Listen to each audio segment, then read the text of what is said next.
Okay, coming to into. ইনটুর ব্যবহারে এবার আমরা চলে আসি যে ইনটুতে কি বলা হচ্ছে, যে কোনো স্থানের ভিতরের দিকে গমন হচ্ছে, ভিতরের দিকে গমন, চলমান অবস্থা, কোনো স্থানের ভিতরের দিকে গমন হচ্ছে, চলমান অবস্থায় আছে, সেক্ষেত্রে ইনটু। ঠিক আছে, ভিতরের দিকে গমন হলে ইনটু। যেমন কি she walked into the room, সে ঘরের ভিতরে হাঁটলো, মানে চলাচল করছে, চলমান। The dog jumped into the pool, the dog jumped into the pool. এখানে আমি আরেকটা দৃষ্টান্ত দিই, যেমন দ্য অ্যালবেটর, দ্য অ্যালবেটর্স, অ্যালবেটর্স, অ্যালবেটর্স, অ্যালবেটর্স ফল, ফল, তারপরে এখানে একটা গ্যাপ দিলাম, গ্যাপ দিলাম, ঠিক আছে, দ্য সি। তাহলে দেখো এখানে ইন, ইনটু, তারপরে কি ডাউন, না হচ্ছে ফ্রম, দেখো দেখি। তো ফল দ্য সি, সি মানে ইন দ্য সি, সমুদ্রের মধ্যে। তো এটা একটা মোবাইল ফোন, এটা যদি পানির মধ্যে পড়ে, তাহলে এটা পানির মধ্যে পড়ার পরে কি আর যাবে না, ওর মধ্যে পড়ে থাকবে, আবদ্ধ থাকবে? নো, এটা তো চলমান থাকবে। এই মোবাইলটা যদি এভাবে ফেলে দেওয়া হয় তাহলে এটা কি থাকবে, চলমান থাকবে। তো এক্ষেত্রে কি হবে, the Alberts falls, okay, falls into the sea. Alberts third person singular number, এই জন্য এস বাই এস যুক্ত করলাম। The Alberts falls into the sea. Okay, এরপরে কি, অবস্থান বা পরিস্থিতির পরিবর্তন হলে ইনটু ব্যবহার হয়।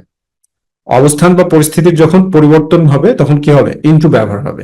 যেমন কি the caterpillar turned into a butterfly, শুঁয়াপোকা প্রজাপতিতে রূপান্তরিত হলো। এরপরে কি, সে বার্স্ট ইনটু টিয়ার্স, সে কান্নায় ভেঙে পড়লো, মানে হাসতে হাসতে কাঁদতে শুরু করছে। মানে মানুষের সবসময় কাঁদে, কিন্তু হঠাৎ করে কাঁদতে শুরু করছে, এই জন্য বার্স্ট ইনটু টিয়ার, সে কাঁদতে শুরু করলো বা কান্নায় ভেঙে পড়লো। ওকে, তারপরে কি, আগ্রহ বা সংশ্লিষ্টতা বোঝাতে আমরা ইনটুর ব্যবহার করতে পারি। কোনো কিছুতে যদি অতি মানে আগ্রহ প্রকাশ পায় কোনো কিছুর প্রতি, সেক্ষেত্রে যেমন he is really into photography, সে সত্যি ফটোগ্রাফির প্রতি আগ্রহী। She is into yoga this days, যে বর্তমানে সে, দিস ডেজ বলতে এই দিনগুলোতে, মানে বর্তমানে সে যোগ ব্যায়ামের প্রতি আগ্রহী। So this is informal use, right? তো এরপর বিভাগ বা বিভাজন বোঝাতে ইনটু ব্যবহার হয়, এটা গুরুত্বপূর্ণ। She cut the cake into 8 slices. Slices, slice বলতে কি টুকরা, সে 8 টুকরায় কেটে ফেললো। The glass was split into groups, মানে কাজটি দলে দলে, গ্লাসটি, sorry, the class was split into groups, ক্লাসটি অনেক কয়টা দলে বিভক্ত হয়ে গেল। ঠিক আছে, ওকে। প্রভাব বা সংযোগ বোঝাতে, প্রভাব বা কি সংযোগ বোঝাতে ইনটুর ব্যবহার হয়। যেমন the car crashed into the wall, গাড়িটি দেওয়ালে ধাক্কা খেলো। এটা অবশ্যই তুমি অনেক কয়বার পড়বে, মুখস্থ না। গাড়িটি দেওয়ালে ধাক্কা খেলো, গাড়িটি দেওয়ালে ধাক্কা খেলো, এই সেন্টেন্সটাকে তোমাকে যদি বলা হয় এর ট্রান্সলেশন কি হবে, কোনো একটা প্রতিযোগিতামূলক পরীক্ষায় তোমাকে বলা হলো যে গাড়িটি দেওয়ালে ধাক্কা খেলো, তাহলে এই সেন্টেন্সটার ট্রান্সলেশনে তুমি ইনটু ব্যবহার করতে পারবে কি না, ঠিক আছে না? এটা হচ্ছে বিষয়। Okay, she bumped into her friend at the store, সে দোকানে তার বন্ধুর সাথে ধাক্কা খেলো।